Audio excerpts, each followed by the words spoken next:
Good evening and thanks so much for tuning in. This is ET Now and we're looking at HUL results which have just come in. The revenue coming in at 14,272 crore rupees. This is higher than estimated. It is an increase of close to 20% on a year-on-year basis.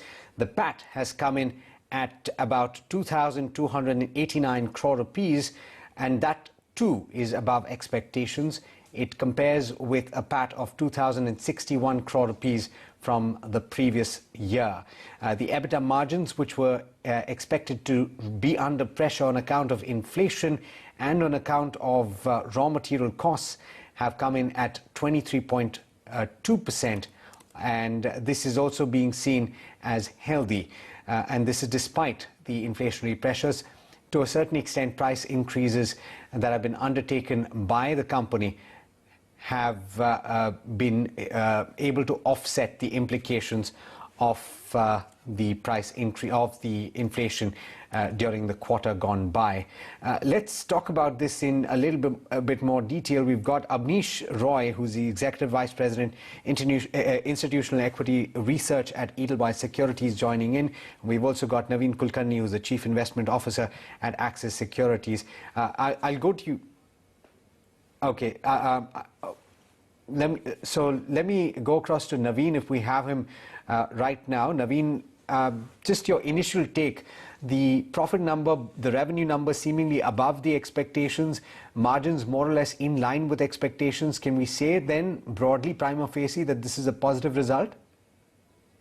I'm looking at the press release. It says an underlying volume growth of 6%. Right, so that's a reasonably good number because we are expecting volume growth to be in the range of around 2 to 3%.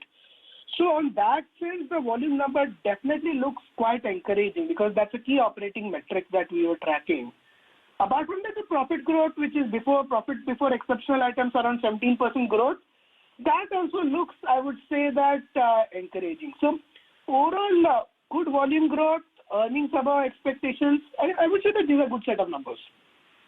Speak to us about the pressure on margins, because that was something that the street was very concerned about, despite the price increases that HUL has undertaken over the past several months.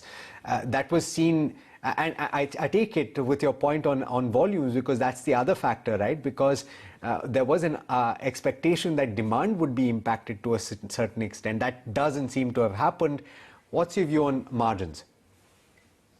Yeah, so overall, EBITDA margins we were expecting to be in the range of around, let's say, around 23.5%. So they have delivered around 23.2. So I would say that margins are Shall I cut him off? In line with our expectations. So I would say margin performance, in spite of inflationary headwinds. Naveen, do hold that thought. I believe that the press conference is starting. So it's going to